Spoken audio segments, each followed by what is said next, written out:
What's going on, aspiring school leader? I am Dr. Donovan Smalls II, educator, best-selling author, school leadership coach, and I help aspiring school leaders confidently land their first leadership role and lead with impact from day one.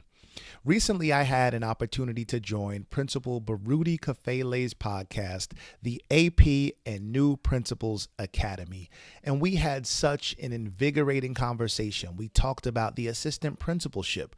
We talked about leadership. We talked about being strategic and getting to the next level in your leadership journey. Not only was I on the podcast, I was also joined by Principal Arlette Melo Johnson and Dr. Sonia Matthew.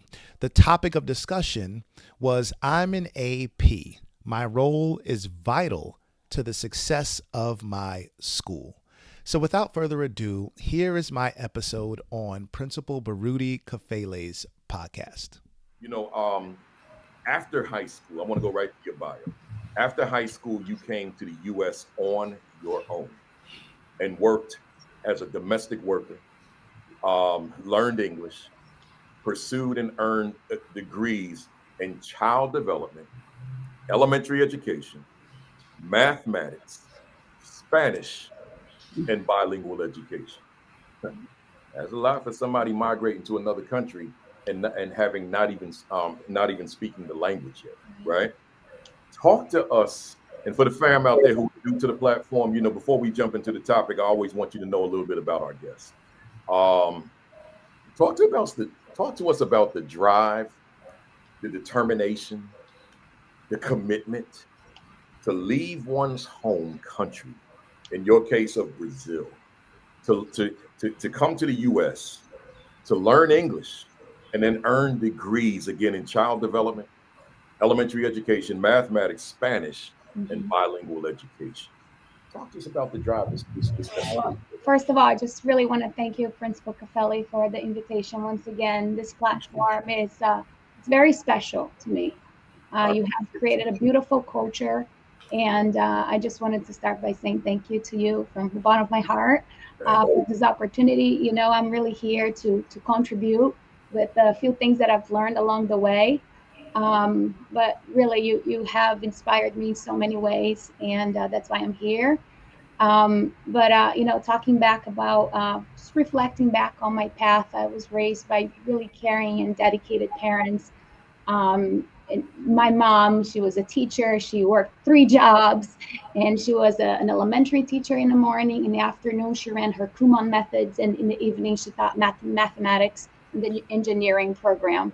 So when she got home at 11 at night, if the homework was not done, we're going to be getting our work done together. And I think I've learned those values from a very young age. I've always wanted to travel to the States and learn a different language. So I came with a backpack full of dreams, and I've just seen opportunities. I think there's so many opportunities in the world, right? And I think, appreciating what's right there and embracing the opportunities, I think it's really key. Dr. Matthew talked about, the greatness. There are no limits to our greatness. And I think when there's a will, there's a way. I've always been fascinating with education and how kids learn. Learning is fascinating to me. There's so many ways to learn. And that always drove me, to keep going. And my mom, that's my leadership movement every morning on my way to work. I'm calling mom, she's like, it's going to be great. It's going to be a beautiful day. You're so lucky to walk through that school and impact the lives of hundreds of kids. And I feel truly blessed to work with an incredible team who care deeply about the kids. So I think that's what drives me, the love. I believe that we are energy. So continue to radiate good energy. And I believe I'm a lifelong learner. I'm very curious, and that's why I continue to seek. And just being here with Dr. Smalls and Dr. Matthews really inspires me to also pursue the doctoral education. So I think seeing possibilities in getting, and learning from each other. I think that's what drives me. I love it. And, I took a note. I wrote a quick note on something you said, and I see that this person, Inspiring Greater, wrote the same note. Mhm. a backpack full of dreams. Yeah. I'm not going to monopolize this, y'all. I got guests today, but I got to say this, y'all. Somebody out there watching right now, I'm just asking you the question. Are you able to bring with you to your whatever you do, whether it be leadership, teacher, whatever it is, are you able to bring with you a backpack full of dreams? Because although you've arrived at that position, now there's these greater things that you got to do as it relates to young people, as it relates to your staff. Are you able to put that backpack on, or your briefcase, or your computer bag? And in my case, it would be a computer bag, but it's packed full of dreams. Woo! Oh my God, I might make that a topic on. And our kids enter the school with their backpacks filled with dreams too. So it's very Yeah, important to elevate their voice, and that's why we're here, right? To contribute and continue to learn from one another, to elevate dreams. I love it. That's gonna be my monologue next Saturday. That's it. That's backpack full of Woo. dreams. Thank you for that. On my birthday, that's my monologue. Let me stay with you for a minute, Arlette, Principal Johnson. You were the Bridgeport, Connecticut Teacher of the Year in 2017.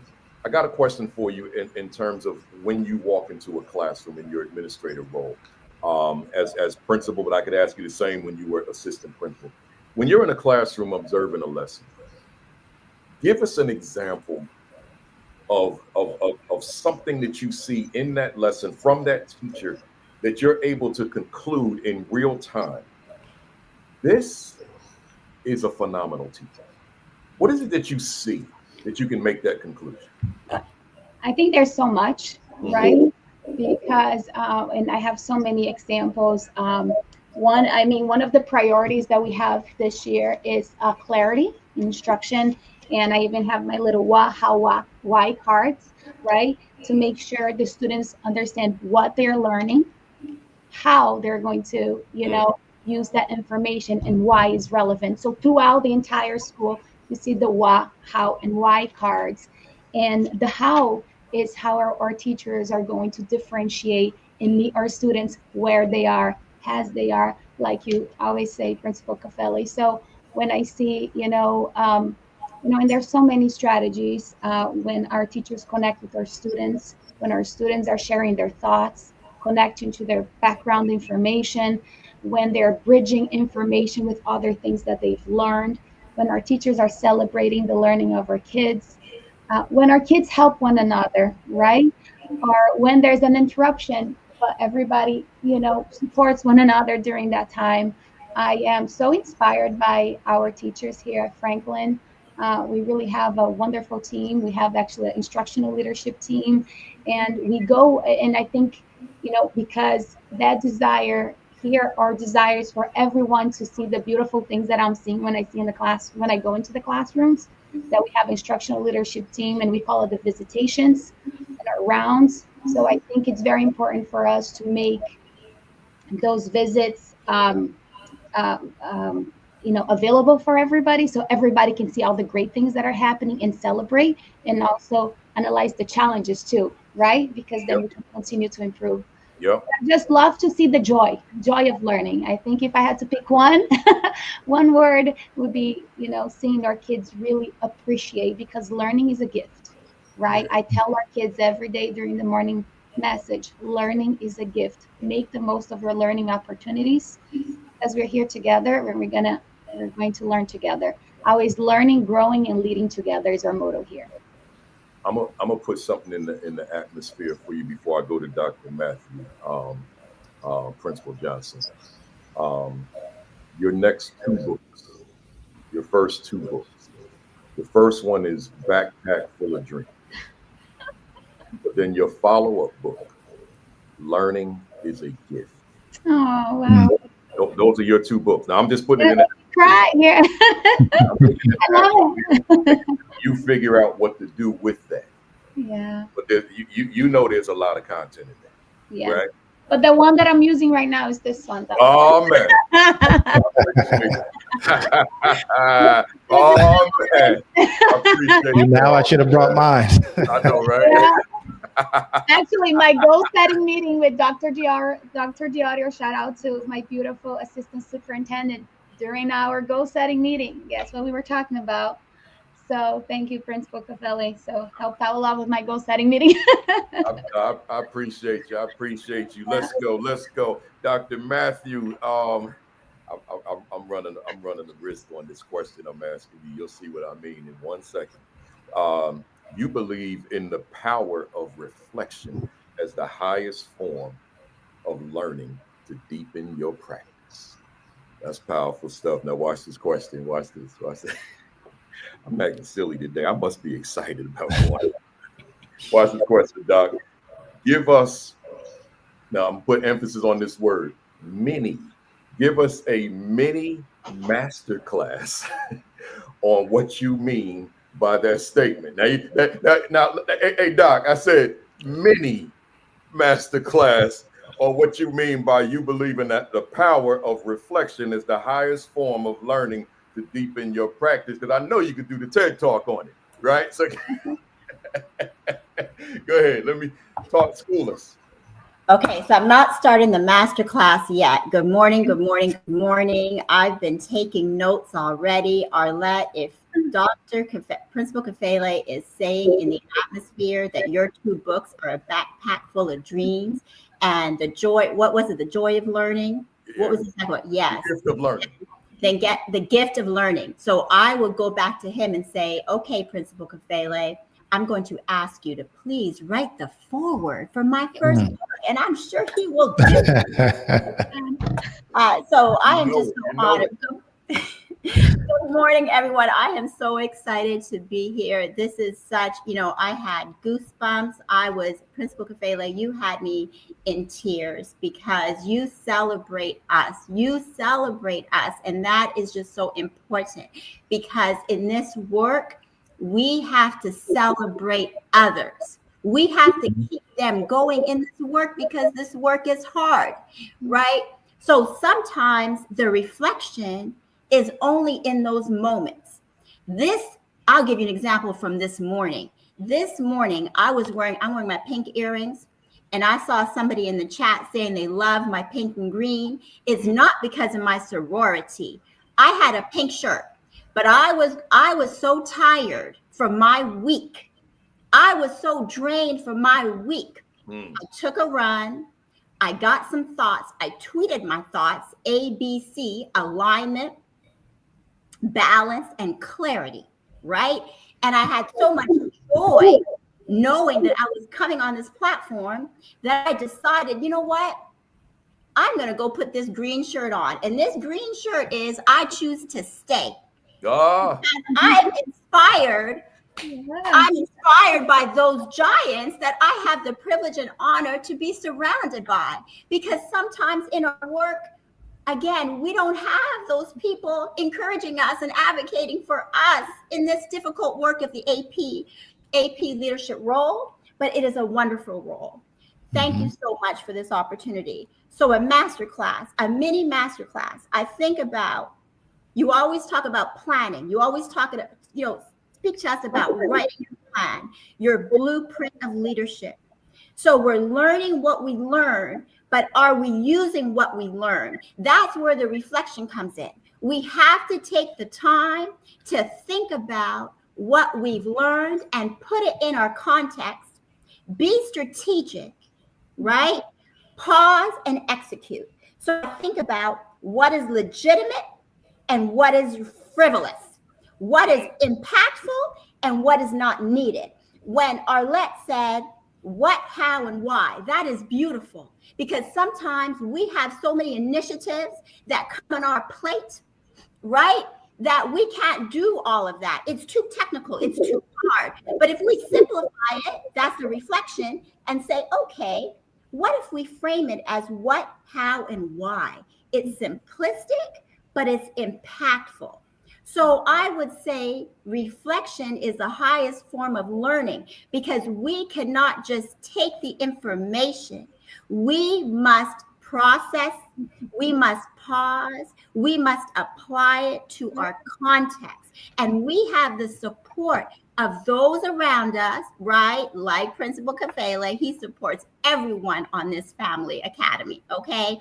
So we have that. So we have to go forth and execute as we learn, reflect, and make it work. But that's all. Was that many enough for you, Principal? Because you know I have the gift of gab, and I'm trying. I'm making myself concise, okay? If I was home and I didn't have that flight, I'd say let it rip, right? Because I don't care how long I'm on here. Some of these sessions have been 3 hours long, So Yes. So let's go. I want to stay with you though. You were you were recently appointed to the Maryland State Department of Education Superintendent's Principal Advisory Council, informing the Maryland State Superintendent on critical issues in school leadership. This is a big one. From your vantage point, what are 2 critical areas in school leadership that deserve maximum attention and why? So we have to remember at all times that we're dealing, we're contending, and we're serving people. And each and every one of us are different. Just like Arlette, I came with a backpack, not a backpack, a Mazda Protege, 1997 Mazda Protege from Ottawa, Canada, driving 20-something hours to Texas as an immigrant, right? And so I know how it feels to come in as an outsider and not to necessarily fit in a racial category, being an East Asian woman from Canada. So not fitting into a category and being categorized in my work as a teacher, school leader, I know how it feels to also not feel human, because when people can't really put you in a box, they tend to make assumptions about you. And we can't do that. We have to take the time to learn each other and realize that as leaders in this work, we bring so much to the table. And this is not a competition. This is a collective, right? So I would say in this work, let's focus on the management, absolutely. Let's focus on student proficiency, absolutely. But let's think about what comes first before that. Let's go back to the Maslow's basic hierarchy of needs. Let's look at the sense of who you are, affiliation, safety. Let's focus on that first, and then let's move to the leadership, the adaptive leadership, and then let's focus on those technical things. That's what I would say as would be number one. Number two, I would say in the same way that we have to collaborate, I believe it's important to really partner with our families and really seek to understand their trials, their challenges, and welcome them in. As 27 years in this profession, I have yet to really see that embraced holistically. I see it as we're doing family partnerships, but I also sense that we're not necessarily transformational in that process. We're more transactional. We're more just kind of checking the boxes, but thinking about it holistically. And now we have seen a kind of a resurfacing in the school model that is not a new model, right? It started with Dr. James Comer way, way back. But we're seeing so much of those community schools and so much money that's going into it. Perhaps if we change our thinking, and leaders have the power to really, cultivate that thinking. So they have that leverage as leaders, right? To multiply that type of thought process in or that philosophy on how we see our families and our communities. And I will say Principal L does a great job of that. So if he wrote this book, I just happen to have it, I promise you, Meet Their Needs and They Will Succeed. He speaks so much about that love and care. It's right there. So there's so much out there for us to learn, and not necessarily just kind of give in to what the status quo is. We have to set ourselves apart as leaders. I appreciate that. That's powerful stuff, and that's probably for a future interview to talk about some of those critical issues as well. So we'll look at that.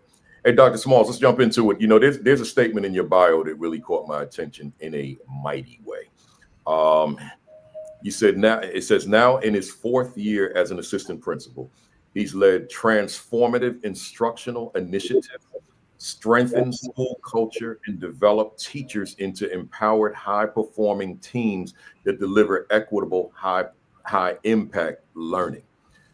When I read that, it took me back to the origins of this platform.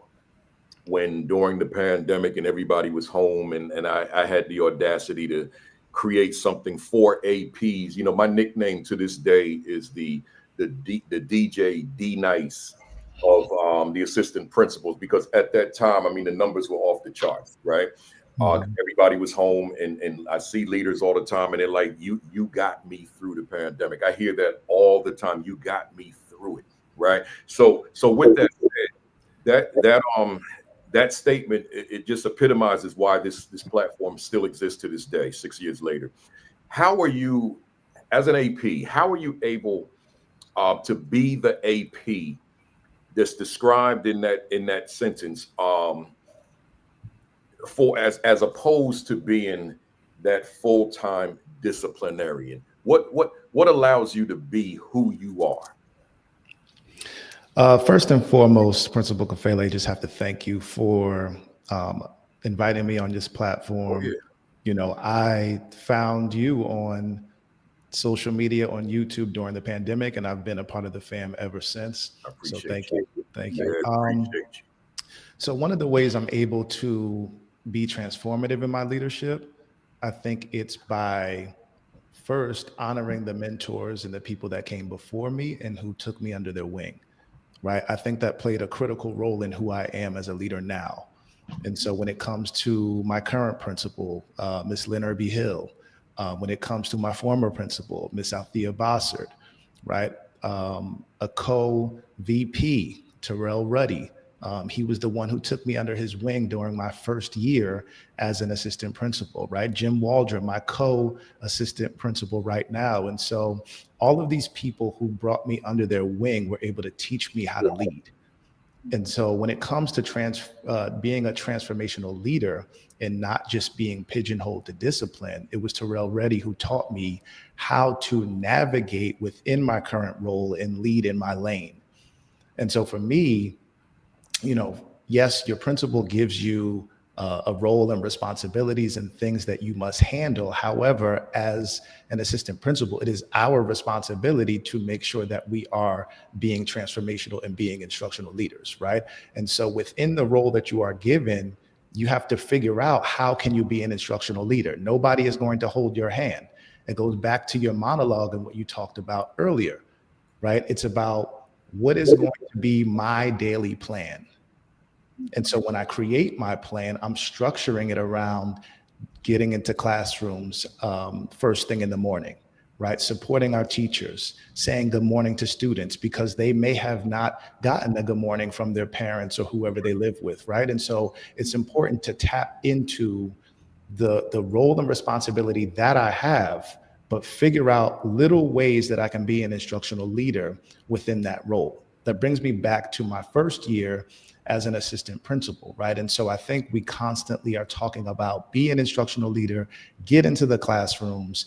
But the question that I was asking myself is, what if the culture that I'm going into isn't ready for an administrator to constantly be in rooms? But that's not an excuse to just say, I'm not going to be an instructional leader.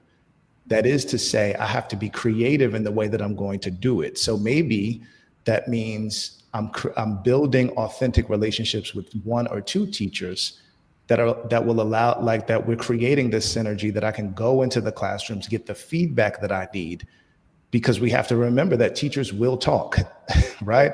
And so during that process, they're going to say, oh, Dr. Smalls actually does support me. He's not trying to get me.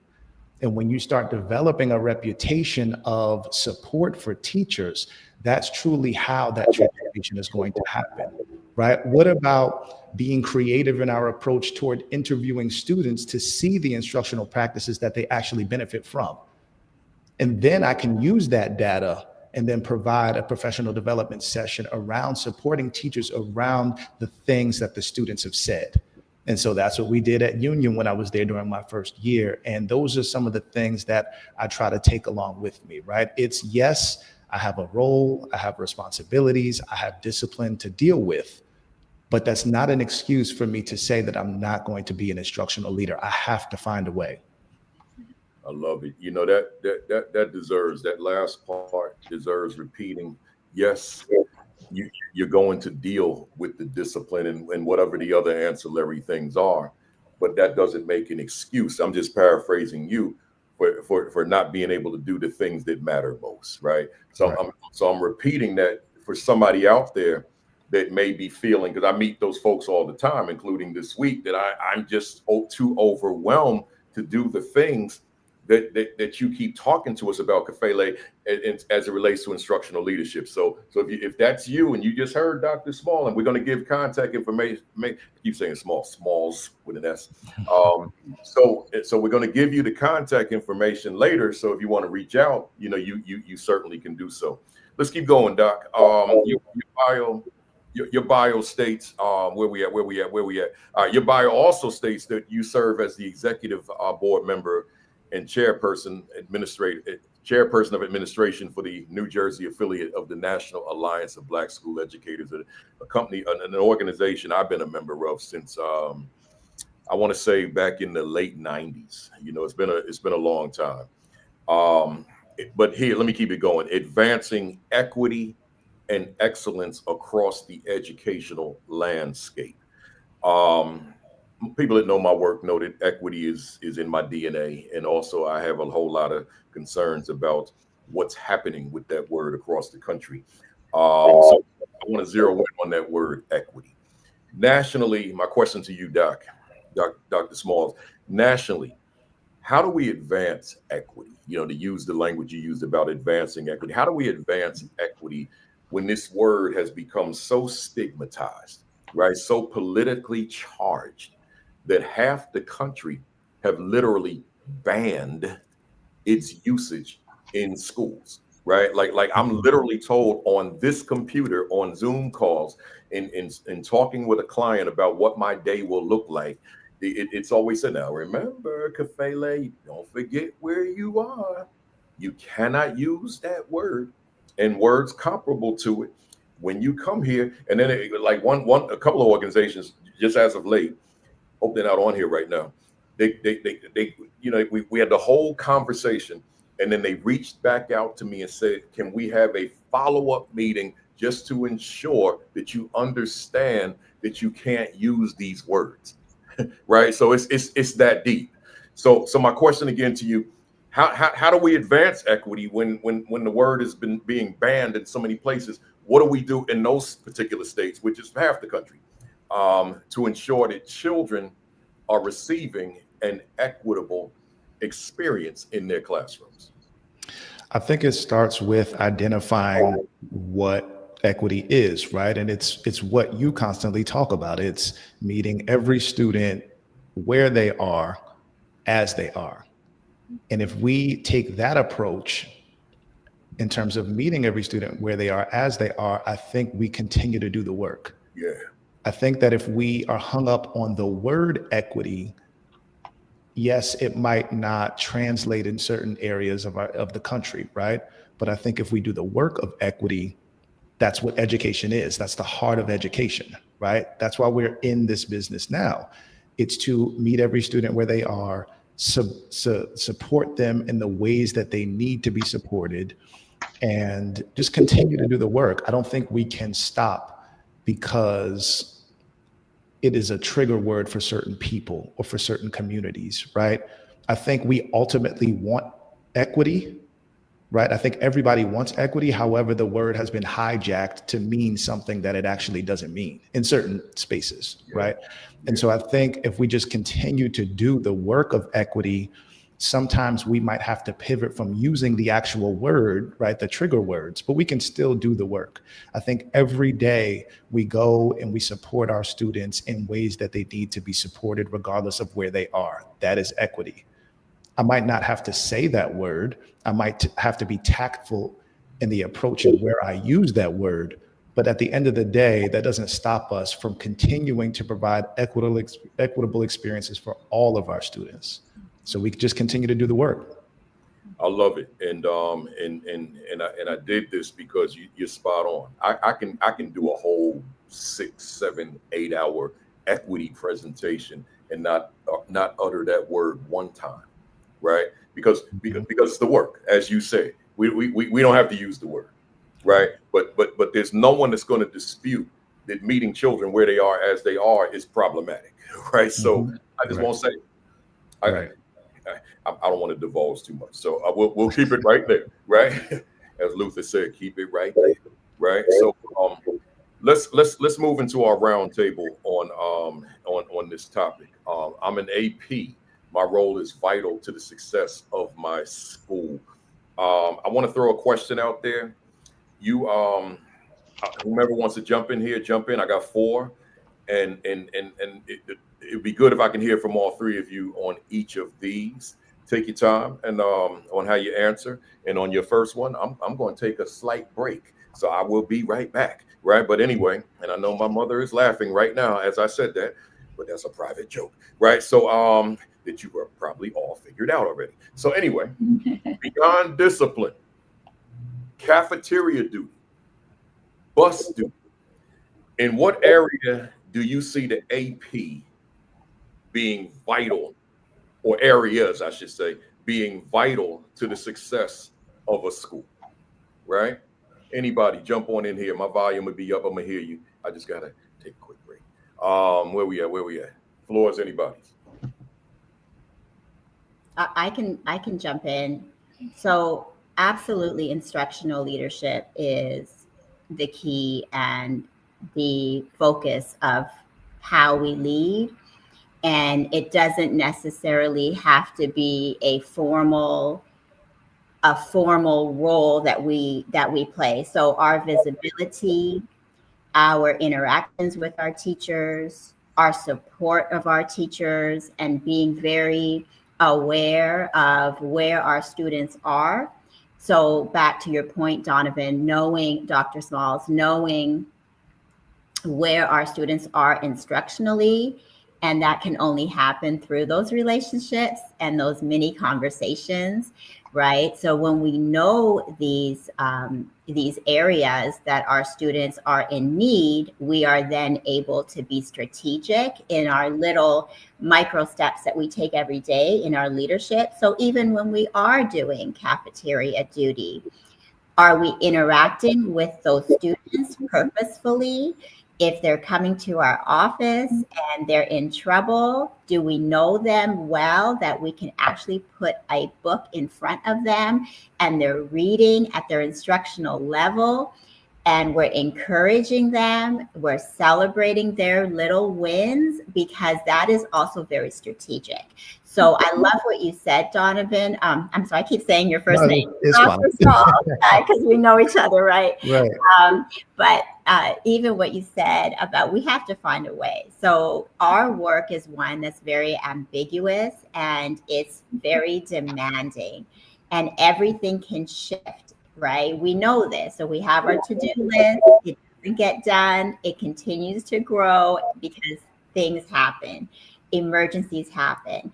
So when we are intentional and we take those moments and we use them for maximum impact, that is where even the instructional leadership is able to happen. And that's how we find a way as assistant principals. Love it. Anybody want to jump in? Yeah, I'll jump in. I totally agree. I think it's very important for us to be strategic in the systems that we are using and communicating accordingly with our students, with our parents, and our staff, right? So we have a lot of systems, in place here at Franklin. So for example, our schedule, right? The first thing in the morning, we start, we have our morning meeting, we have a restorative circle, we have time to journal. So we separate 5 minutes of the day for students to journal. So if we're seeing trends in behaviors throughout the school, my morning message certainly will have that. Hello, boys and girls, what are you doing to make the world a better place today? I am noticing that, and I share some of the trends that I'm seeing, right? So when I visit classrooms and I pay attention to the trends that we are seeing, and also collaborating with the teachers, I think that's really important instead of being reactive. So really looking at our systems, what we're doing, collaborating with the staff. And I really, like behavior is something that challenging behaviors is really an opportunity to grow for our students. And I always tell our kids, all feelings are welcome. We are human, right? You can feel angry, you can feel mad. All of those feelings are valid, and we have to give ourselves permission to feel, but not all behaviors are welcome. And kids really understand that. It's very clear for them. Feelings are welcome, certain behaviors are not welcome. And if some of those behaviors happen, this is what's going to happen. And it's very important for students to understand that there's a code of conduct in our school, right? And we have to, and I always ask the kids, do you want to be in a school that students are kind or unkind? They always say kind.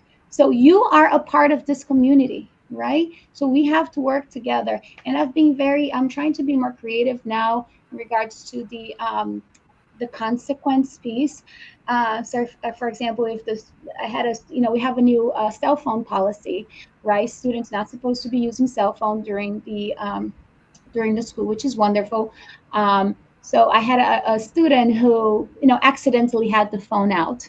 So I said, and then we talked about it. She was great. It's like, can you help me during the next school assembly? And you're going to help me and teach about this policy? I said, absolutely. So I'm trying to turn every error into an opportunity. And same if we are seeing trends in behavior. So I think we have to do a meeting now with your family, the teacher. I'm going to invite the social worker. And guess who's going to lead the meeting? You are going to lead this meeting, and we're going to talk about what we're seeing.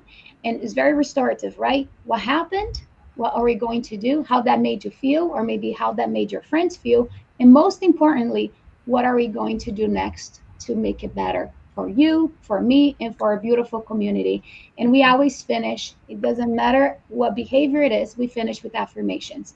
I am special, I'm one of a kind, I am beautiful, I'm not afraid of challenges, I treat others with respect, I'm loved. So it's very important always to tell students, it's not you, it's the behavior. We're going to work together, and we learned from this. We're better now because of the behavior. So behaviors are really great opportunities for growth for our kids, and schools are safe places to learn. It's very important for our families to understand that we are a partner. And I always tell our kids, and do you think Mrs. Johnson's telling you this because I love you? Or because if I didn't care, I wouldn't bring you here, right? If I didn't care about you, we would not even pay attention to this. I care deeply about you. You're an amazing child. And I think now, and I said, now that you know, you become the teacher. So it's very important for our kids to know that, right? And that's the greatest part about learning. It's just flipping. We have to be creative. We have to flip that and give our kids leadership and voice. So that's my thinking there. Yeah, and I love what Principal Johnson and Dr. Matthew said. I think, again, I'm really big on thinking outside of the box, right?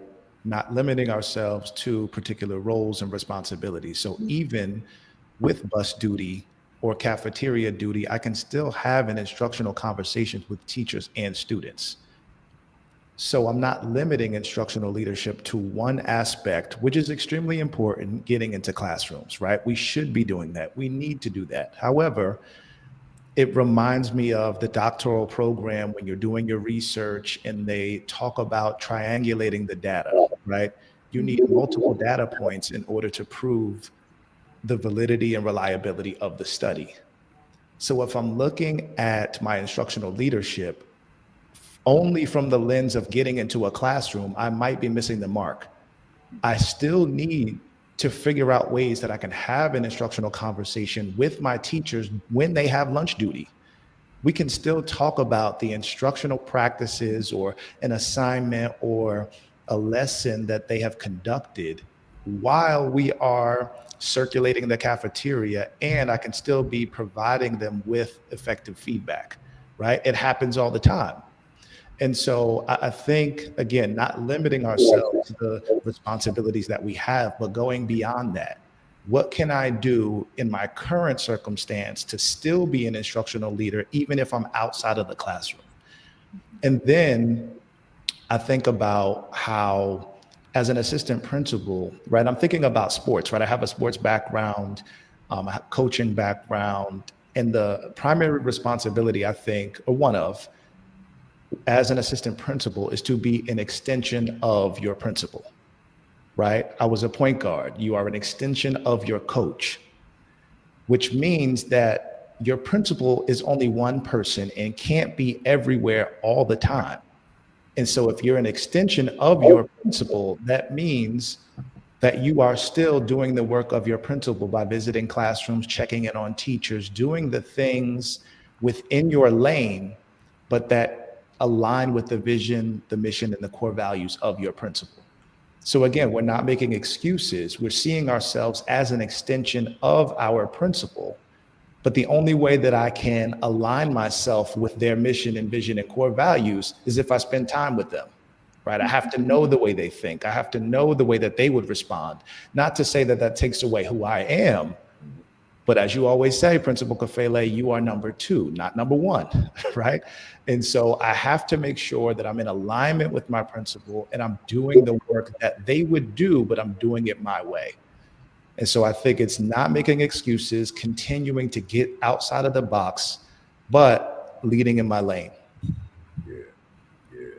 You know, there's a brother, I had him on here before, from Delaware, the point guard principal, right? But he Freeman Williams, but he hasn't written the book yet, right? So I'll throw the challenge out to the two of you. Maybe you can do a collab, right? Because there's, as you know, just by you using the analogy, there's a lot there. Mm-hmm. When we talk about the point guard in the principalship, right? In the even within the AP capacity, there's a lot there. So I'm just throwing it out there, right? I'm just throwing it out. Let's go to this second one. Between grad school and professional learning, what do we need to do differently toward preparing principals to adequately and productively utilize their assistant principals? I'm thinking about, and before anybody jumps in, I'm thinking about way back in the day when I was in grad school, right? I never heard anything like that in any of my courses, in terms of how, you know, one of the flaws of grad school is that you got a bunch of folks who've never been administrators and they're being trained on becoming principals, but there's very little mention about becoming assistant principals, right? So in this case, I'm saying, where's the course or where's the focus that's just principal AP dynamic, right? And a lot of times that's not there. It's not there in the PD. It's not there in the grad school program. So where are we learning it? And the answer is simple. We're kind of learning it as we go, right? But somewhere there's got to be something formal. And I think that's in part why the book I wrote, The Assistant Principal 50, took off the way that it did, because people were kind of looking for that kind of information. So again, I said so much again. So let me just read it one more time for the fam out there. Between grad school and professional learning, what do we need to do differently toward preparing principals to adequately and productively utilize their assistant principals? Anybody jump on in? Go ahead, Arlette. No, go ahead.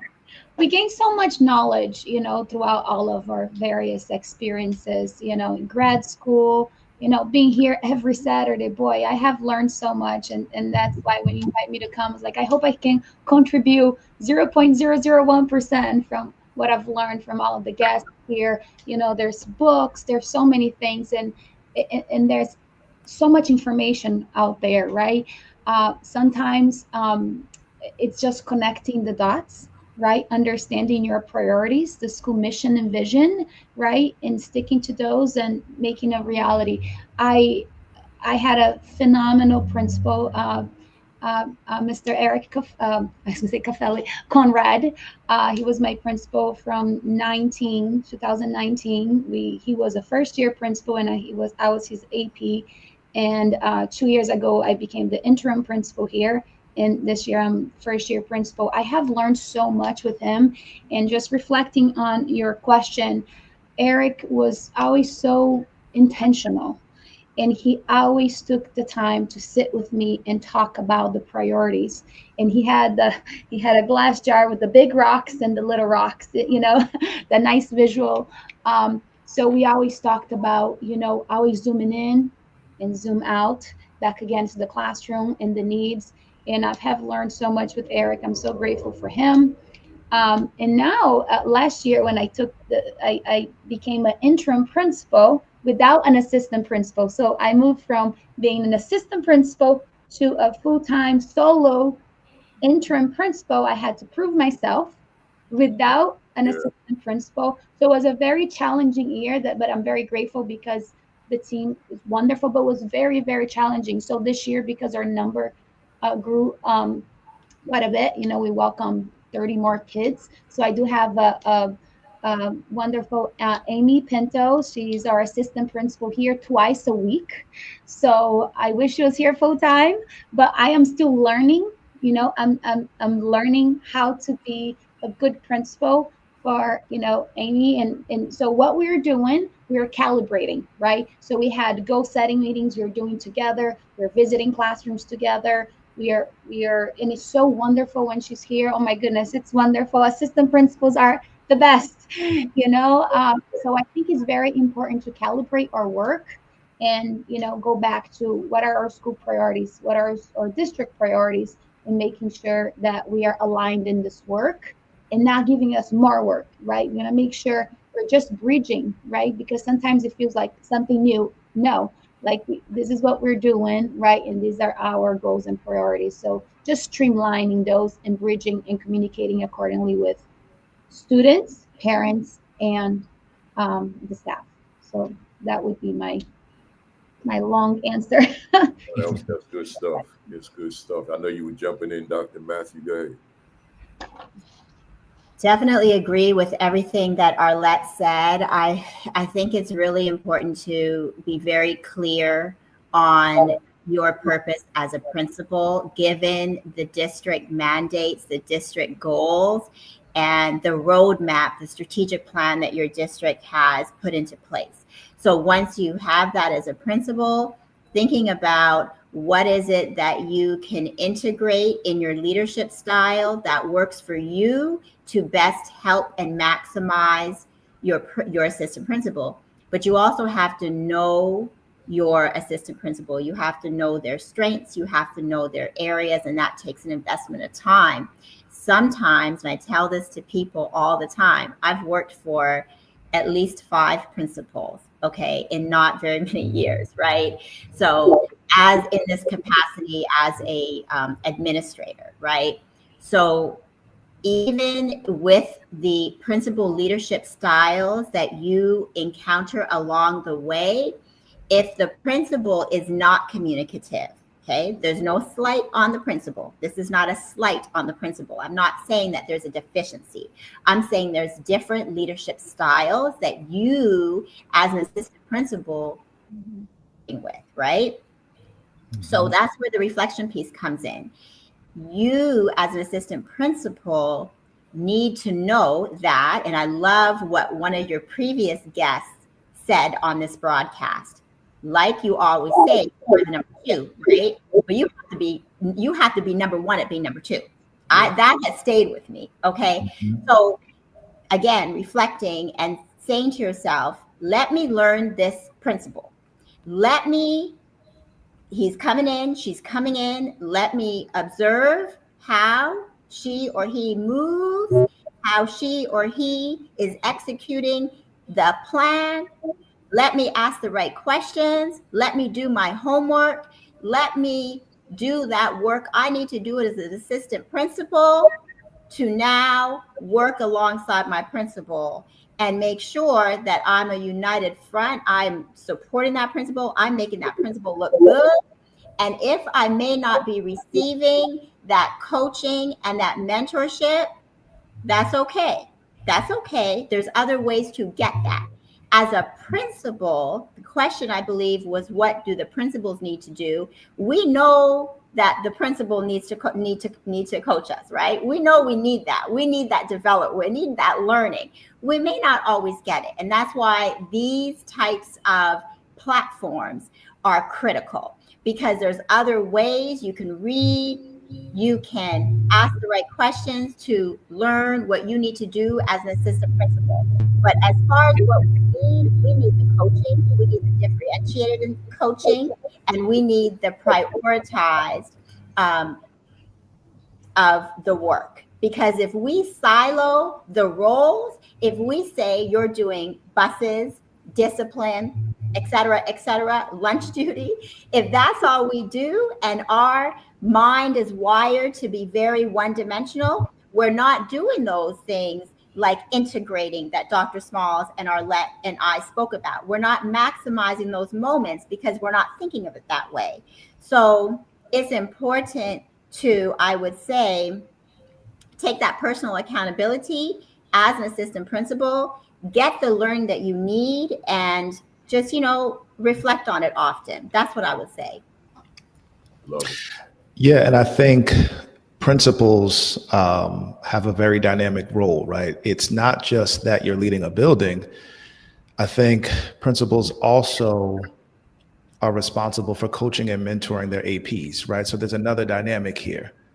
And I think it goes back to what Principal Johnson said. It's those calibration sessions. Like, yes, we might have calibration sessions around how to increase student achievement. How do we support teachers? But within the calibration session should also be, assistant principal, what are your goals? What is it that you want to do? Do you want to advance to the principalship? Like, what is it that you need to work on so that I can support you in that? And it's not just about my leadership, my vision, this is my school, but it's also about building up another generation of leaders who can kind of replicate the work that I've been doing as the principal. I think a sign of a great leader is an ability to build other leaders. So if you're building other leaders to either take your place, which is an amazing succession plan, which we should be doing, or if you're building APs to then go out and do the work that you have been doing, it's ultimately a reflection on your leadership as a principal, right? And so I think principals have to consider the fact that if you're not building other leaders, are you maximizing your leadership? If you're just focused on running and leading an effective building, are you actually maximizing your APs? And that goes to coaching and mentorship, as you talked about, Principal Kafele. It's about, are you mentoring other people? Are you pulling people into experiences, right? And so I think that there are two ways that you can coach and mentor people. You could either be passive or you can be proactive. Passive meaning you can tell your APs, hey, call me when you need me. Let me know when you need me, right? I'm here to support you. But a proactive principal is actually pulling you into experiences, especially if they know that you want to sit in the principal seat. Here are the things that you're not going to get in the AP role that you must be ready for when you get into the principal seat. Because I'm a firm believer that those are two different seats. And I might think that I can sit in the principal seat. I might think that I know what that is, but I actually don't know until I sit in that seat. So if the principal is not pulling you into those experiences, you'll never know. And then when it's time to advance or move on, at some point, there might be a deficiency in your leadership. And so I think it's about that calibration session, not just focused on the school, important, of course, not just focused on increasing student achievement, of course, but your personal and professional development as an AP should be just as important as helping me to lead this building. And so I think if principals are more intentional about being comprehensive leaders who not only focus on this building and having an amazing administrative team, but having a calibration session to then say, what are your goals and how can I support them? You know, what you just said had me in deep introspection while you were speaking. I'm hearing everything you're saying, but I'm internalizing you at the same time, Dr. Small, because see, and then inspiring greater. Let me put that back up here. She said, and this is not to draw attention to myself, but kudos to Principal Kafele for coaching and mentoring us every Saturday. I learned so much from you that I utilize in my practice as a VP. But it's not just me, right? And I know she understands that, or he. I don't know who that is. It's all these guests like yourselves that have come through here. But here's the point that I wanted to make. I receive emails, I would say, or inboxes, I would say 7 days a week from people who would like to make money off of me by expanding my reach, right? So I get all these emails every day. I can, they send me all this data that I don't even know how to access myself that they have. They'll screenshot it. Here's your data with this and that and this and that. I mean, I have YouTube analytics, but they got some other deep stuff, right? But here's my point. I tell them, or I delete the email, I have zero interest in what you're trying to sell me, because I don't want access to the world. In fact, there was a time my mother used to get on me about that, and she's on here watching, about having greater access, more folks having access to the platform. Here's the thing. I don't want the world. I have no interest. If this was about money, then okay, then show me how to make all this money. But it's not about money. All I want are APs and principals and other folks who are aligned with them, go all the way to the superintendent, to watch the platform. But when folks who are not in our business start gravitating to this, and then got these weird opinions about this and that because they don't do this, I don't want them. I don't want any parts of them. Mm-hmm. I want this to be so organic and so focused on what we've been doing for the past 286 weeks. So now it gives me that opportunity to be what you just said, but not just me solo, but finding these phenomenal people like the three of you. Because I find y'all, I don't know all these people. I find y'all, or y'all find me. And I said, wait a minute. I had a young lady in Anchorage. She was so knowledgeable about so many things, but she wasn't thinking about coming on here. I said, look here, I need your contact information. I need you on this platform, right? Well, I feel shy about that. Don't worry about it. You'll be fine. Because my hope is that with the three of you, and I'm gonna turn it back over to you in a second, that with you on and all the other guests and even my solos, that somebody is going back to school on Monday morning. And if their skill set hasn't elevated, they're more inspired, right? Or they feel more encouraged, or they feel more empowered to do the work because somebody said something like a backpack full of dreams. Are you kidding me? That's going to change the thinking. Yeah. And that's the whole intent, man. So then you take that right back to what you were just saying in terms of how we do that in the building, right? And I'm gonna throw this piece in here because it's so relevant. Like Dr. Smalls. So for those that don't know, he has his own podcast where he's talking to aspiring administrators, right? So once again, they're coaching. He ain't looking for the one that loves the New York Giants, that has nothing to do with education to be a part of that, who may have some weird opinions on something and never did this in their life, but everybody's got an opinion on education. I don't want them. I just want people who understand this work. Dr. Donna Ford, a legend in education, is on here right now. She's not a principal, but she's a world-renowned college professor. Written more books than I could ever list, more articles than that's the kind of people, right? And she's been a guest on here, right? So you just got me fired up with that response, Doc. So y'all forgive me for all that. You got me fired up, man. I'm just fired up. I'm fired up. All right, let's go. Next one. We got 4 altogether. This is number 3. What do you say and this kind of builds on the previous one. What do you say to an AP out there who's hungry for real leadership exposure, but their principal is seemingly unapproachable? Kind of building on the previous one. Unapproachable. So like, so now I'm AP. All right, whatever. I'll just do the best I can. And I might say that was me. Go ahead. I think you have to start figuring out what type of visibility you actually want. Like, what do you actually want from your principal? Because I don't want APs to make the mistake of thinking that they need validation or they need to be like have a stamp of approval from one individual, and you start to tie your destiny to somebody who might not actually have a say in where you're going, right? I'm a firm believer that our steps are ordered. And so if you are somebody who is trying to get to the next level, it might not be even connected to what your principal can do for you. Maybe they can't do anything. Maybe they're not going to be the one to open the door for you to sit in that principal seat or for you to get to the next level. And so maybe you're knocking on the wrong door.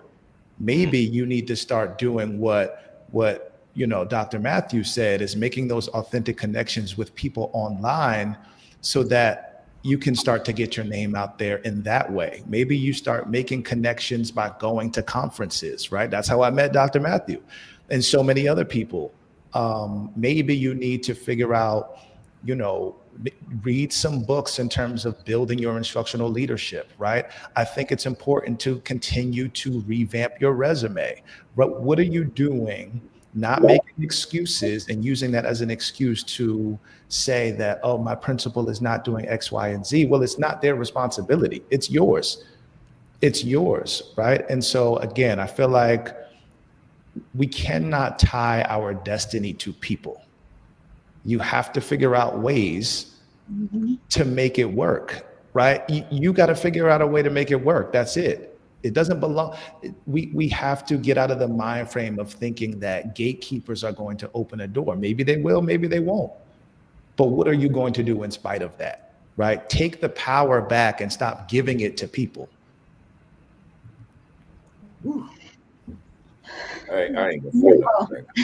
I'm gonna start preaching. So that. Go ahead.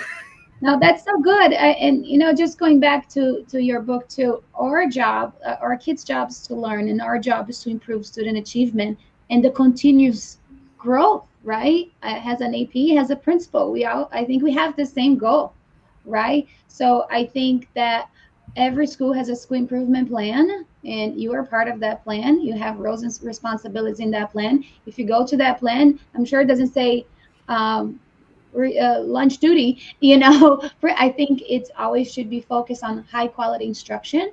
So I think it's very important to have that conversation during your goal setting meeting with your principal and say, this is how I am going to support achievement and continuous growth in this school. And this is how I would like to support the team. And you come with a research-based, information and what it works. Certainly collective teacher efficacy is one of the highest indicator. So I think we have to be very aligned in that. To me, it's very strange a principal be saying that to an assistant principal should not move the school forward. And I think those are the conversations, and how instead of go for yourself, right? You have the goal setting meeting. What's your purpose? It always should be to advance student achievement, right? So how are you going to contribute to that? The most important piece is it through maybe you wanted to improve your feedback, right, to the teachers, and then sharing with the principal, this is what I'm doing and this is the feedback that I'm receiving and that's what I'm seeing. So it's very important to have that on top of our responsibility as AP and principal. Yeah. You want to jump in at all, Doc, or Matthew? Good. All right, let's go. One more. and then we get to your talking points. By the way, before I go more, I would be remiss if I waited to the end for this. Let the folks know how they can reach you, how they can contact you, how they can book you, how they can follow you, all those things. Let me start with Arlette. I don't know if you're ready to get out there and do any consulting, but I'm sure that you inspire me. Maybe I'll have to. But I'm on Facebook, and I'm under Arlette Melo Johnson. So I'd love to connect and continue to learn. So I'm on Facebook. There you go. Let's go with Dr. Matthew. So right here is Dr. Sonia A. Matthew on LinkedIn. And then I am on Instagram, Youth Doctor. And then I'm on X, also right here. No, actually, it's Sonia Matthew II on X. All right. Say that one more time. All of them or just the last one? The last one. Sonia Matthew II, the number 2 on X. All right. And then Dr. Smalls. I am at Donovan Smalls II on all social media platforms. My website is donovansmalls2.com. My book, Beyond the Classroom, is on Amazon, and the Aspiring School Leader podcast is on YouTube, Spotify, and Apple Podcasts. And you do you travel to do any speaking yet? Not at the moment. Not at the moment. But if there's an opportunity, I'm always open. All right. So keep in mind if you're hearing Doc Smalls and you thought, hey, this guy might be a good speaker for our convocation or or our conference, whatever, he'll come out if he can make it happen with a school day, right? So just keep that in mind. Good stuff. Let's hit this last one. There's an AP out there who's beloved by the entire staff due to their ongoing support relative to student behavior. So this AP is very supportive, but this AP is not necessarily viewed by staff as an educator and thereby an instructional leader. How might this AP, so they love this because they got everybody's back, right? So how might this AP change the perception that staff have of him or her as just supporting them, but not as an educator, right? Or instructional leader? Anybody jump on in here. I'm just going to say your competence is what breeds confidence, right?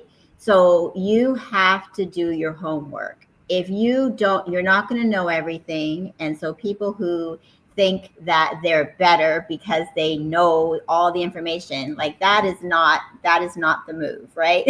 I know sometimes people, going back to your point, Donovan, people will try to make you think that you're not good enough, but we can't listen to those voices. We have to internalize and tap into our own gifting, and that requires learning. So learning is a form of growth, right? So learn what it is you need to learn in your school to be more competent with instruction, whatever that is. It may not mean that you're not, if you're perceived as not being instructionally sound, it doesn't mean you're not instructionally sound. It's just the perception, but perhaps there are areas you need to grow.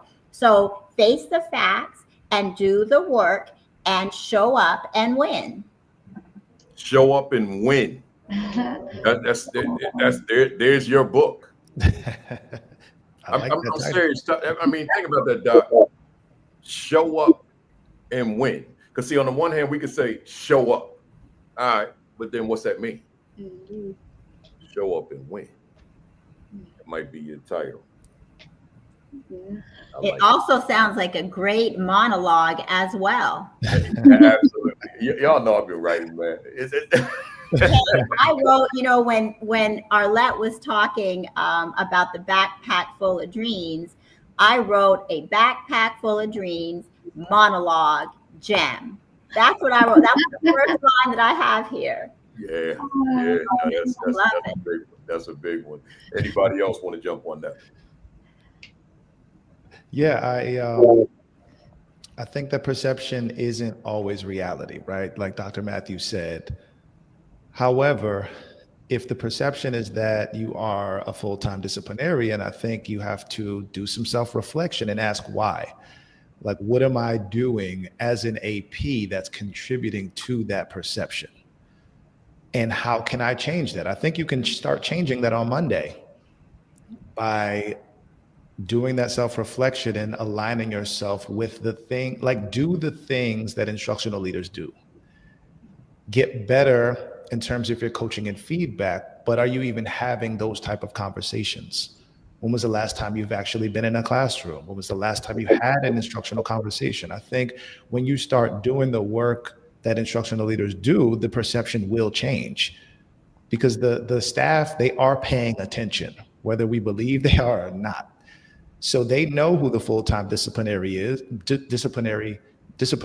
is, and that's probably why they continue to bring students to that person, right? But they also know who is more vested in improving teacher practice, in improving student achievement, and they're going to go to that person as well. And so I think you can contribute, we definitely contribute to the perception of staff, and we have to do the things that instructional leaders do, and that will actually change their perception. We can change their perception at any time. It's just, are we going to be self-reflective and actually engage in that work? Absolutely. Absolutely. Good stuff. Anybody else? Are we good? I'll join in. I think we have that perception that you're creating a climate that's conducive to learning. You're doing really well. Just keep going, okay? Because, but you must be an instructional leader. That's a very important. Again, the goal is for our kids to learn, right? And learn important skills that will help them to be successful in life, right? And that's a very important job. Another suggestion would be to really engage during those data team meetings, collaboration meetings, during the PPT process, during the multi-tier support system conversations. Also engage with the literacy coaches, the numeracy coaches, engage with the district level,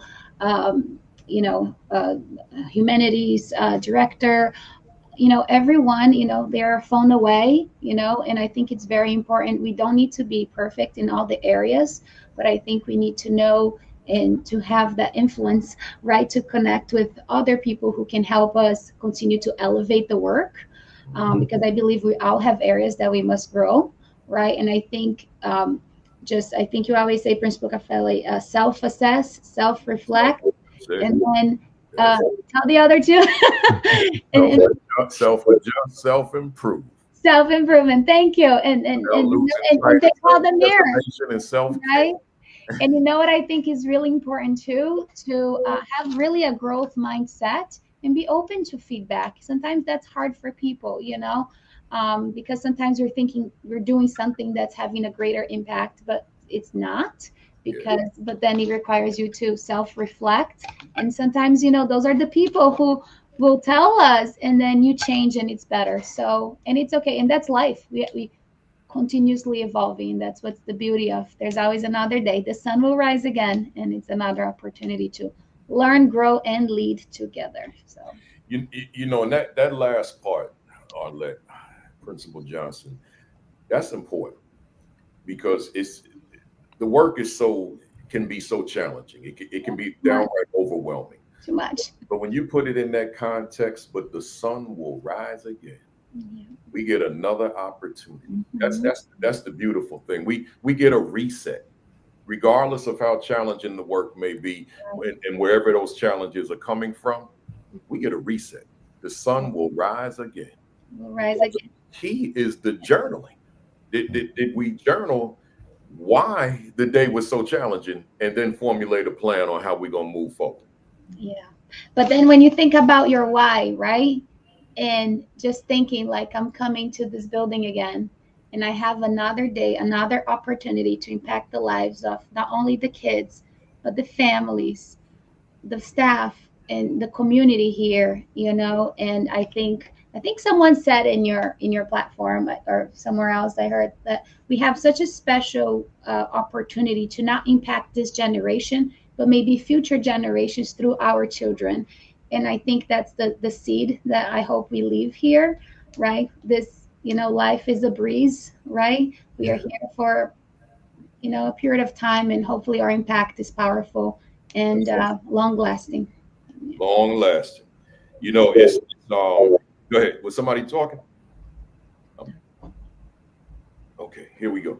So I left that up there deliberately when Samantha said, thanks for the reminder. right? And maybe someone else didn't write it in the comments, but they need the reminder as well that listen, y'all, if there are 180 days in a school year, you get a reset every day.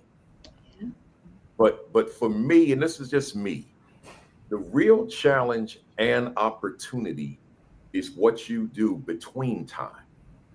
So between the end of the day and the start of the next day, what's happening in there, right? And of course, some of it is just taking it down relative to your self-preservation and self-care. Some of it is just let me take it down, right? Let me divorce myself of this for a minute.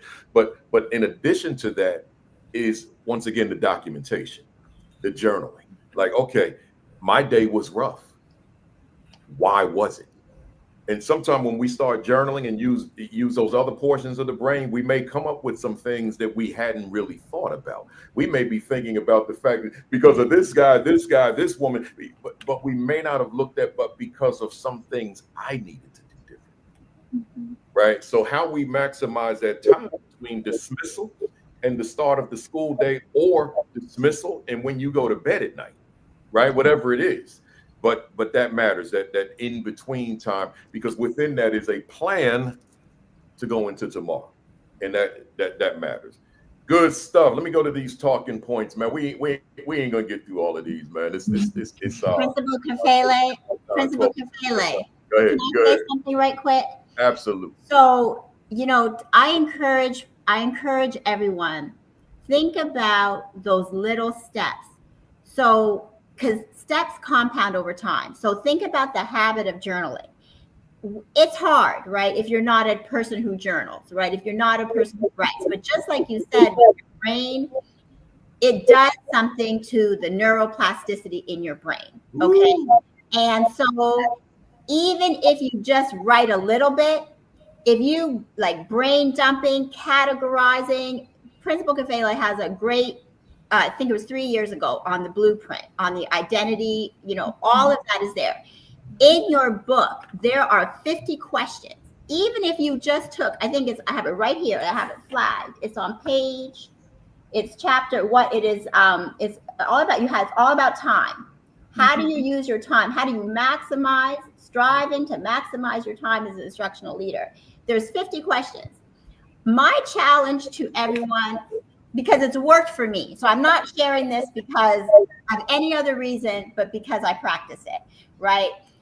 Donovan, I have listened to his podcast. I don't always get the time, but when I tell you the nuggets, and I think his podcasts are like 20 minutes in length, right? They're not that long, Donovan, right? So they're short enough. You have to make the time to listen because there is value.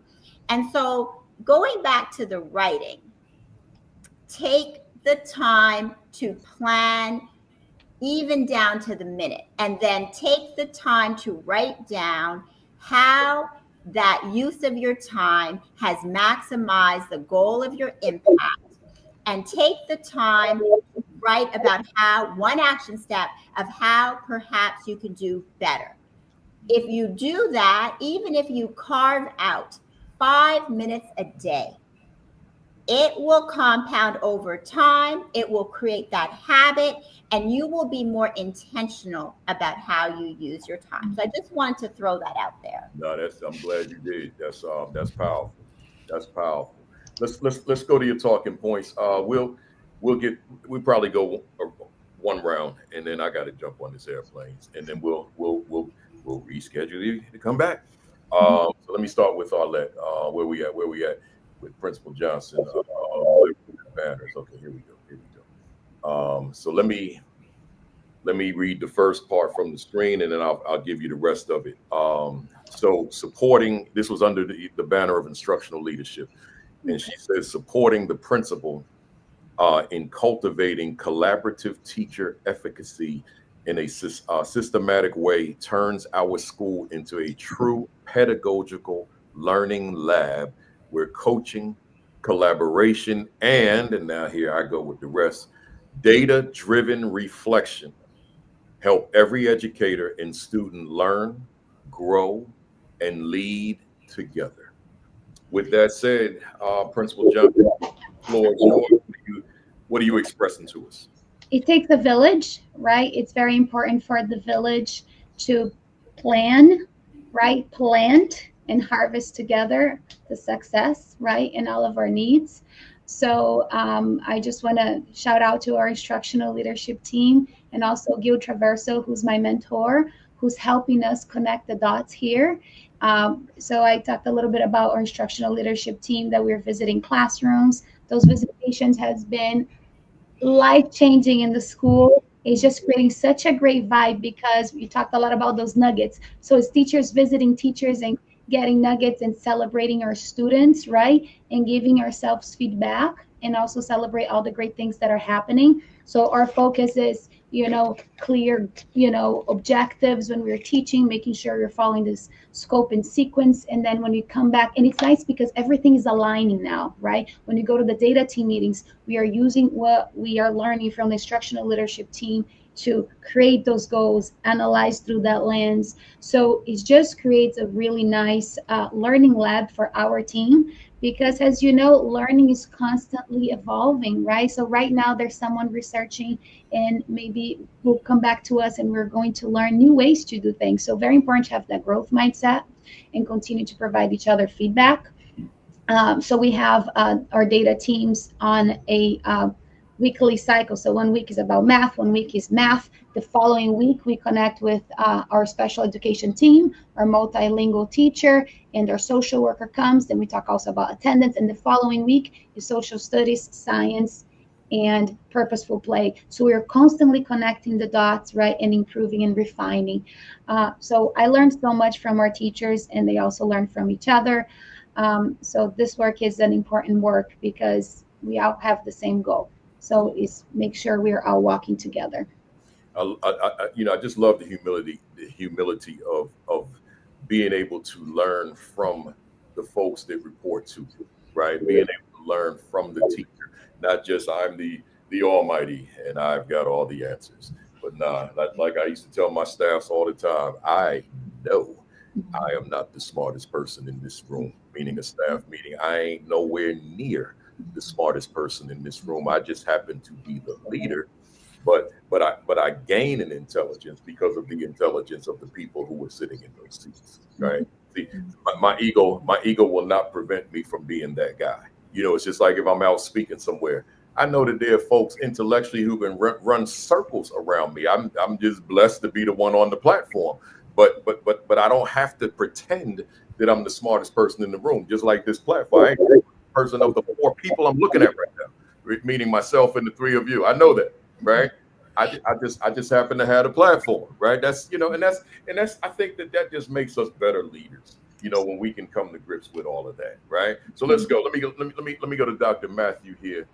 She kept it real short and simple. She said, "You are not successful despite your past, but because of it." Break it down.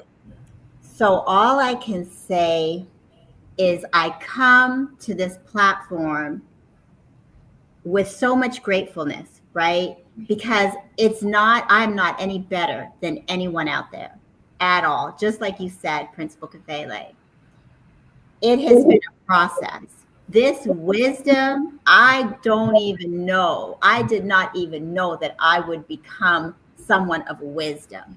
Because wisdom is not something that you learn. Wisdom is something you experience. It is the journey. And so when you go through all of the failures, the obstacles, the setbacks, the disappointments, what do you do? What is your perspective? What is your reaction to all of these inevitable bumps along the road, right? Because they're going to come. It is what shapes you to become the optimal leader in this work. Someone who is adaptive, someone who is resilient, someone who is humble, someone who is empathetic. Those qualities don't just become you based on you're born into this person, right? It is an evolving state. This is a journey. It's not a destination. And so I think about my journey and I think about who I am all the time, because even with our identity, our values come from who we are and who we become, right? So I cannot go back to those values unless I've done the self-work of understanding who I really am based on those experiences. So really, when it comes to failure, thinking about accepting it as an inevitable and valuable part of your journey, and that is success. That is what success is in leadership. Yeah. That is what success is. I love it. I love it. I love it. Let me go to Dr. Smalls on this last one. Let me just clear my screen right quick. Here we go. Here we go. Where we at? Here we are. You said, and I'm gonna read the first half from the screen, and then I gotta where we at? Yeah, and then I'll continue it here. Felt like something ran across my foot. It was just my imagination, right? But I had to look. My imagination for some reason. I hope, right? So, a well-rounded assistant principal doesn't just manage the present, they anticipate the future, aligning every decision and initiative with a strategic vision for sustained school excellence. Talk to us. When I think about sustainability and excellence, I think about obviously our students and who we need to be as leaders in order to get students to where they need to be. And so if our leadership is not rooted in where our students are going, then we could constantly be perpetuating a past that is inequitable, that is ineffective, and that no longer works for our current students. I think we have to, again, engage in the self-reflective work that allows us to understand where students are going. And I think sometimes as adults, as leaders, we might think that we know what's best for students, but have we asked them?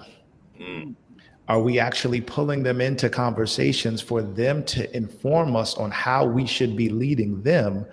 Or are we just coming up with whatever we think works based on our past and our experience through school, right? And so I think we constantly have to keep the values that work for our students, right? The values that we know that are rooted in respect, that are rooted in thriving, that are rooted in individuality.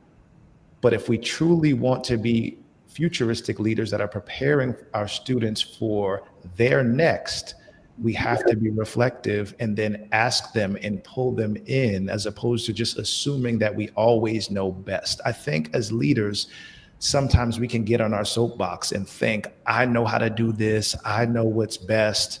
But that's not actually what leadership is, right? I believe that the heart of leadership is servitude.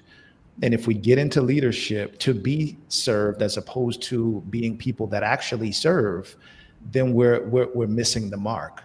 And so how are we pulling people into our experiences as leaders to then inform how we lead? I remember listening to an interview that Mike Tomlin did, and the host was asking him a question. Who do you need to be in order for your team to be successful this season? And he said, I need to be who the players need me to be. And I think if we take that approach, then our students will succeed and they will thrive. If we are constantly looking at who do I need to be for the students and for my teachers to thrive. If we take that approach, then we don't miss the mark. I love it. I love that response. I think I even heard it on the Pivot podcast. That's one of my regulars. Right. So good stuff. Hey y'all, let's I'm gonna reach out to you for a part 2, and I guess for Dr. Johnson and Dr. Matthew, it'll be a part 3. But I want to keep the 3 of us together, the 4 of us together. So I'll reach out to you. But let's do these rapid fires real quick. I got time before I run out of here. I got to return a rental car. Got to take the shuttle to the airport, and I got to check in my baggage, and then I got to go through security and all that. but we're gonna make this flight, right? So let's go. Let me start with Dr. Smalls on this one. Do you feel that education is currently on the right path for underserved children? Partially. And I should have said, y'all know these are rapid fire, man. Right. Okay, so here we go. Do you feel that true equity can occur in America's schools for Black, brown, and other underserved students? It can if we are intentional. Does Dr. Donovan Smalls II work contribute to the progress we desperately need? Absolutely. If you could do a reset on your life, would your line of work be different or the same? It would be the same. This is what I've been called to do. Why do you continue to do this work? Because I've been called to do this work and I enjoy seeing the success of teachers and students. What particularly fires you up within the work that you do? Seeing students thrive, seeing my young children growing up now and wanting to be the best that I can for them and for the children that come under my leadership. And what do you dislike about the work you do? The politics and the spiritual warfare that comes with leadership. Love it. Let's go. Let me go with where we at with Principal Johnson. What has been your greatest victory in your work thus far? 100% of my students learned to read and write in English and Spanish in 10 months for 6 consecutive years. Oh, wow. What was your greatest mistake in your work thus far? Not collaborating enough on certain areas. What has been your greatest challenge in the work thus far? Balancing work and family. Are you proud of your first year as an assistant principal? No. The next one is a little awkward, and you probably know what it is. Are you proud of your first year as a principal, which is right now in real time? I really am. I really am. Very good. Who inspires you in your work? My mother. You? I appreciate it. What book would you recommend for the fam out there this afternoon? I have yours right here. Oh, man. And I also I got this from Dr. Diorio, our district. We're starting this one this month, Street Data. That's good. That's good. That's good. That's a good one. And Dr. Matthew, what do you want to accomplish that you haven't accomplished yet? Be a principal. Are you satisfied? I'm looking forward to that day too. I might. Me too. Are you satisfied with where you are professionally? No. Is there another gear to your leadership, or are you at peak performance right now? There's another gear. What would you say to an AP, an assistant principal out there who continues to face closed doors to the principalship? Shut out the noise, reflect often, and take small steps for the big dream that you have. Love it. What would you say to a leader out there who's lost their leadership passion? Reflect deeply on your why. What would you say to a leader out there who's lost their leadership confidence? Reflect deeply on your why and your purpose. And lastly, I'm going to ask this to all three of you. If Dr. Sonia Matthew was a word in a dictionary, what would be your definition? Passionate. If Arlette Melo Johnson was a word in a dictionary, what would be your definition? Brave. And if Donovan Smalls II was a word, Dr. Donovan Smalls II was a word in a dictionary, what would be your definition? Servitude. Love it, love it, love it, love it. Look here, y'all. I appreciate you all immensely. And I particularly appreciate this conversation. Yeah. This was great stuff, and I was hearing it from the fam all the way through. Hey, fam, you know how we applaud our guests. I see you already started, so keep it coming. We just give our favorite emoji since we can't hear us, right, and all that kind of thing. So just give us your favorite emoji. Let them know if you appreciated what was said today, if it resonated with you, if it spoke to your work, if it was something that you could infuse or incorporate it into your practice, or if it was just a good listen and watch. Then give me your favorite emojis. Keep them coming. And I bring my little portable back. So you were hitting it out the park. I don't know if you all kept up with the Dodger game last night, but Shohei Ohtani, he pitched, but he hit 3 home runs and he struck out 10. It's looked upon right now as the greatest, just the greatest thing that's ever been seen in baseball, in the history of baseball, to be the pitcher and strike out 10 and hit 3 home runs in the same game. I mean, we've never seen anything like that before. That's what y'all did, right? Bam, bam, bam, and struck out. You struck out, right? So, yeah. That's amazing, though, y'all. You know, if I could switch the subject for real, just a hot second, that's amazing to hit 3 home runs in and of itself. Reggie Jackson, I saw it live on television. But the pitch and strike out 10. That's some kind of talent right there, right? So yeah, good stuff. I never thought I'd talk about Shohei Ohtani on this platform, but here we are, right? So good stuff. Hey folks, how do they reach you? Let me start off with Donovan on this one. Dr. Smalls on this one, since he's got the podcast and the book and all that kind of stuff. How do they reach out to you? How do they get the book? How do they watch the podcast? How do they invite you out to come out and speak? So I am at Donovan Smalls II on all social media platforms. My website is donovansmalls2.com. My book, Beyond the Classroom, is on Amazon. And, you can reach out, have a conversation, see how we can support one another.